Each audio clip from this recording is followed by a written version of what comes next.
नमस्कार, स्वागत है एजी विद्या चैनल में।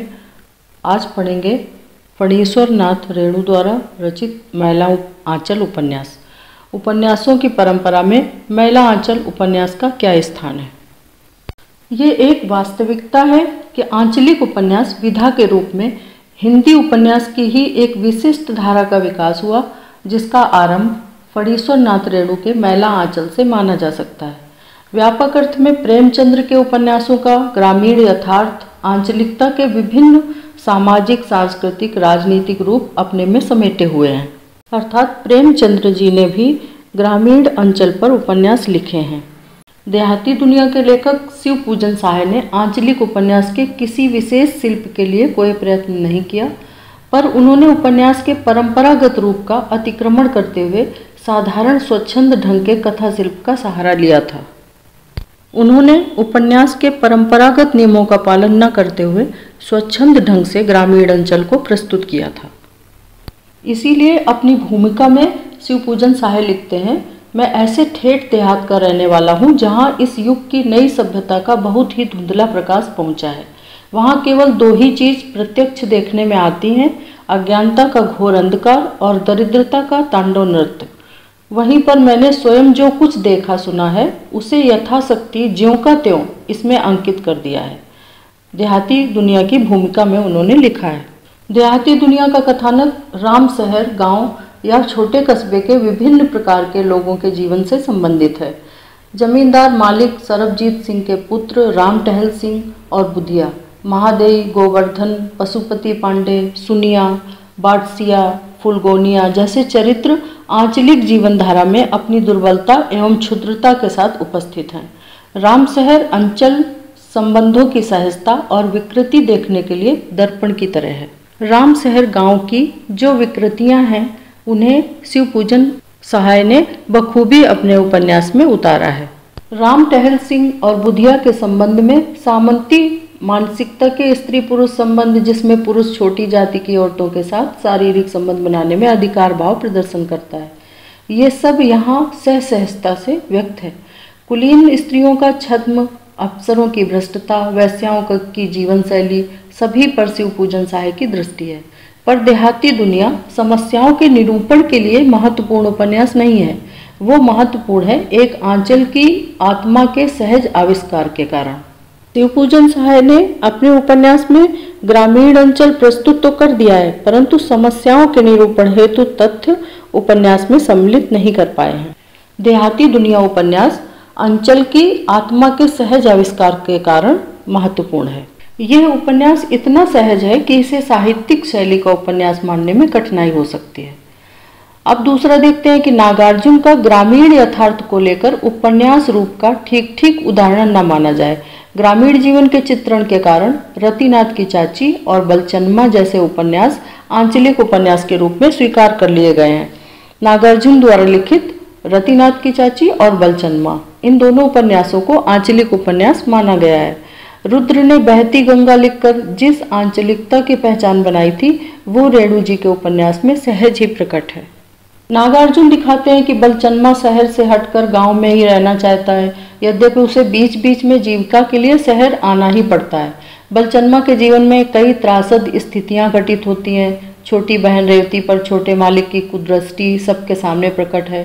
गांव के इस कलुष को छुपाते नहीं, किसी भी नवविवाहित स्त्री की प्रतिष्ठा संकट में रहती है।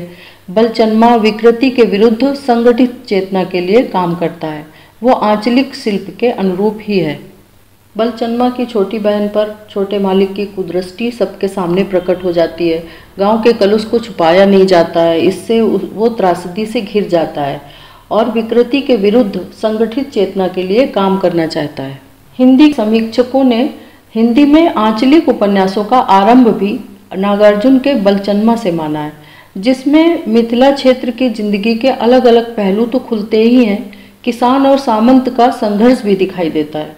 बाबा बटेश्वर नाथ उपन्यास में नागार्जुन बाबा बटेश्वर नाथ के जन्म से कई पीढ़ियां और वंशों के उदय और अंत तक का संकेत देते हैं। इस दृश्य का साक्षी वो अक्षय वट है जो सब देखता है, चुपचाप खड़ा रहता है, वही कथावाचक के रूप में ये बताता भी है। नागार्जुन ने अपने उपन्यास में पीढ़ियों और वंशों की कथाओं को एक वट वृक्ष द्वारा प्रस्तुत किया है, क्योंकि वो वट वृक्ष बहुत पुराना है। कई वर्षों से वो सब कुछ देखता सुनता आया है। वो कथावाचक के रूप में सब कुछ बताता है। किस तरह इस अंचल में जमींदारी प्रथा निर्मम होती है और किस तरह उसके विरुद्ध किसान सभा, नौजवान संघ जैसे संगठन विकसित हुए और किस तरह उसके विरुद्ध प्रकृति और मनुष्य का साहचर्य इस उपन्यास का मूल स्वर है। पर समूचे कथानक को राजनीतिक संदेश की ओर मोड़ दिया गया है। नागार्जुन की कठिनाई यह है कि वो आंचलिक उपन्यास के भीतर भी आंचलिक जीवन रस और राग को बहुत महत्व नहीं देते हैं। यहाँ नागार्जुन की वर्णन शैली में आंचलिक जीवन यथार्थ को मूर्त करने का प्रयत्न दिखाई देता है। आंचलिक उपन्यास की इसके विपरीत विशेषता यह मानी जाती है कि वो अधिक स्वच्छंद और रागात्मक वातावरण से सहज स्फूर्त हो। रेणु ने आंचलिक उपन्यास को विशिष्ट निर्मिति देने की चेष्टा की है। लघु प्रवास, स्वर, शब्दावली रचना, विन्यास सबका उपयोग रेणु गहरे विवेक से करते हैं। इस विशेषता को मैला आंचल और परती परिकथा दोनों उपन्यास प्रमाणित करते हैं। मेरीगंज के आंचल की संस्कृति को एक प्रकार की समग्रता देते हुए रेणु जी ने अपने कथा विधान को मार्मिक परिणति तक ले जाते हैं। रेणु यहाँ उपन्यास के भूगोल को संस्कृत वशिष्ठ से जोड़ते हुए कहते हैं, ये गांव है मेरीगंज और स्वतंत्रता से पूर्व के 2-3 फूल भी हैं, शूल भी हैं, धूल भी है, गुलाल भी है, कीचड़ भी है, चंदन भी है, सुंदरता भी है और कुरूपता भी है। रेणु ने मैला आंचल में ये दिखाने की चेष्टा की है कि किस तरह आधुनिकता के दबाव में मेरीगंज की जड़ता टूटती है और संबंधों के समूचे संवेदन तंत्र पर इसका प्रभाव पड़ता है। मैला आंचल की कथा 2 खंडों में विभाजित है। पहले खंड में माँ धार्मिक मतों की चर्चा के साथ ग्रामीण जनता के मनोदशा का वर्णन प्रमुख है। समाजवादी आंदोलन और राष्ट्रीय आंदोलन के अनुसार प्रसंग कथा के पूर्वार्ध में रचे बसे हैं।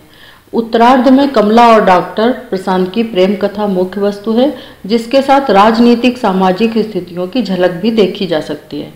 डॉक्टर प्रशांत का गांव में आना आसक्ति और आनंद की दुनिया में आना है, पर शूद्रताओं का अनुभव इस आनंद में कम हस्तक्षेप नहीं करता।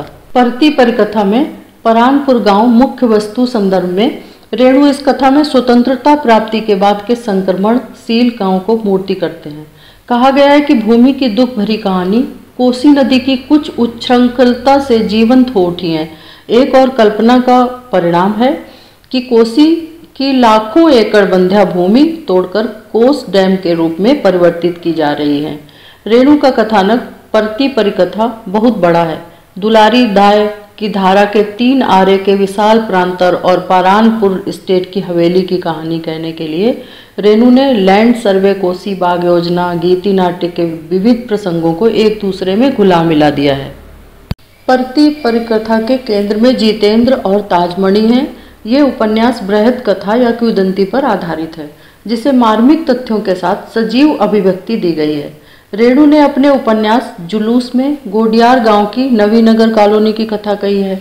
अब दूसरे उपन्यास जुलूस में उन्होंने नवीनगर कॉलोनी की कथा कही है। ये पवित्रा की कथा है, जो नवीनगर को छोड़ने का संकल्प करके भी उसे छोड़ न सकी। दूसरे शब्दों में ये पूर्वी बंगाल से आए शरणार्थियों की वेदना कथा है, जो एक बार उखाड़कर फिर कहीं जम नहीं पाते हैं। हल्दी चिरैया इस गाथा को स्वर देती है। ये कथा युक्ति परती परिकथा की याद दिलाती है, अर्थात जुलूस उपन्यास की कथा भी परती परिकथा से मिलती जुलती है। अब देखते हैं उदय शंकर भट्ट का उपन्यास सागर लहरें और मनुष्य। सागर लहरें और मनुष्य मछुआ जाति विशेष पर आधारित है। इन मछुआरों का निवास वर्सोवा ग्राम में है, जिसका मूल नाम विसावा है। ये मुंबई समुद्र तट के पूर्व पश्चिम में मछली मारों की एक बड़ी बस्ती है। आंचलिक उपन्यास के रूप में महत्वपूर्ण कृति में वर्सोवा के मछुआरों के जीवन के साथ मुंबई नगरी का प्रवेश भी आ गया है। सागर लहरें और मनुष्य के कथा के केंद्र में है कोसी जाति की लड़की रत्ना, जिसके चित्रण से प्रकट है कि उदय शंकर भट्ट इस जीवन के सभी पक्षों से परिचित हैं। जिजीविषा यहाँ कथा का मुख्य संदेश है। ये कहानी इस उपन्यास में उन्होंने लिखा है, तूफानों में उमड़ते समुद्र की लहरों में सांस लेते हुए मनुष्यों की कहानी है, जहाँ घोंघों, मछलियों और बेशुमार जंतुओं की तरह हवाएं बोलती हैं, बादल गरज कर ललकारते हैं, बिजलियां लहरों से श्रृंगार करती हैं। रामदास मिश्रा का उपन्यास है पानी के प्राचीर। उपन्यास पानी के प्राचीर को आंचलिक उपन्यास कहा जा सकता है। यहाँ गोरखपुर जिले की 2 नदियों से घिरे अंचल की कहानी कही गई है। स्थानीय जीवन के संघर्ष को उभारने के लिए इस उपन्यास में कथानक की दिशा इकट्ठी नहीं है। ये कथा अनेक कोणों से उभरती है। ये अंचल प्रकृति के प्रकोप का शिकार है और इसमें जमींदारों और पूंजीपतियों और पुलिस व्यवस्था का आतंक फैला हुआ है। रामदास मिश्र का उपन्यास जल टूटता हुआ स्वाधीनता प्राप्ति के बाद की कथा पर आधारित है। इस उपन्यास का आधार है कछुआ तारा अंचल का तिवारीपुर गांव, जिसकी रागात्मकता धीरे धीरे क्षीण हो रही है। रामदास मिश्र का दूसरा उपन्यास है जल टूटता हुआ, जिसमें स्वाधीनता प्राप्ति के बाद की कथा है। इस उपन्यास का आधार है कछुआ तारा अंचल का तिवारीपुर गांव, जिसकी रागात्मकता धीरे धीरे क्षीण हो रही है। उन्होंने वहां की विषमताओं का उल्लेख करते हुए संस्कृति की क्षीणता का वखान किया है। शैलेश मटियानी के 3 उपन्यास कुमायूं अंचल से संबद्ध हैं, चिट्ठी रसायन, हौलदार और चौथी मुट्ठी। इन तीनों उपन्यासों की आंचलिकता एक सांस्कृतिक प्रभाव पैदा करती है। इस सांस्कृतिक प्रभाव में यथार्थ का तीखा दंश भी सम्मिलित है। मुख्यतः शैलेश मटियानी स्त्री पुरुष संबंधों को मनुष्य की नियति के अध्ययन का आधार बनाते हैं। शिव प्रसाद रुद्र का उपन्यास है बहती गंगा। चर्चित आंचलिक उपन्यास है ये। बहती गंगा का निहितार्थ यह है कि गंगा का प्रवाह एक सतत व्यापकता है, एक शाश्वत गति है। उपन्यास की 17 कथाएं गंगा की 17 तरंगे हैं। प्रत्येक तरंग या तो व्यक्ति है या ऐतिहासिक घटना या परंपरागत अनुभूति है। इन्होंने बहती गंगा उपन्यास में बहती गंगा की कथाओं को गंगा की 17 तरंगों से अभिव्यक्त किया है। प्रत्येक तरंग या तो व्यक्ति है या ऐतिहासिक घटना या परंपरागत अनुभूति है। भैरव प्रसाद गुप्त के 2 उपन्यास आंचलिक उपन्यास के रूप में उल्लेखनीय हैं। सती मैया का चौराहा बड़े आकार का उपन्यास है ये, जिसमें उत्तर प्रदेश के पिसारी गांव की सामाजिक, आर्थिक, राजनीतिक स्थितियां कथा संदर्भ बनाती हैं। ये 3 पीढ़ियों की कथा है। लेखक दिखाता है कि कैसे सामंती मूल्य विघटित होते हैं और नई चेतना जन्म लेती है। राही मासूम रजा का प्रसिद्ध उपन्यास आधा गांव समर्थ आंचलिक उपन्यास है। इसे परंपरागत और उपन्यासिक ढांचे को तोड़ने वाला उपन्यास कहा गया है। उत्तर प्रदेश के गाजी जिले के अंचल गंगोली के सिया मुसलमान के जीवन को अनेक विसंगतियों के बीच इस उपन्यास में चित्रित किया गया है। रोचक शीर्षक में राही मासूम राजा ने एक आंचलिक परिवेश बुना है। लेखक इस उपन्यास में सिया मुसलमानों के घरों की अंतरंग जिंदगी और संबंधों में प्रवेश करता है। इसकी भाषा का ठेठ पर आकर्षक है। सीधे सच्चे मनुष्यों की जबान से निकली गालियां भी आंचलिक परिवेश को जीवंत बनाने में सहायक हैं। कृष्णा सोबती का उपन्यास है जिंदगी नामा। जिंदगी नामा समर्थ आंचलिक उपन्यास है, जिसमें स्वतंत्रता पूर्व पंजाब के सीमांत अंचल को अभिव्यक्ति दी गई है। कृष्णा सोबती, मित्रों मरजानी जैसी कृतियों में भी आंचलिकता विशेष रूप से आंचलिक भाषा का उपयोग करती आई हैं, पर सच्चे अर्थों में जिंदगी नामा ही आंचलिक उपन्यास है। इसमें पंजाब के सांस्कृतिक सामाजिक जीवन को गहरी अंतरंगता से व्यक्त किया गया है। इतिहास, स्मृति और वर्तमान की मिली जुली चेतना से ही जिंदगी नामा जैसा सामर्थ्य काल जयी उपन्यास संभव हो सकता था। इन सभी उपन्यासों में सर्वश्रेष्ठ आंचलिक उपन्यास मानने के लिए कुछ न कुछ त्रुटियां दिखाई देती हैं। इसलिए मैला आंचल को सर्वश्रेष्ठ एवं पहला आंचलिक उपन्यास माना गया है।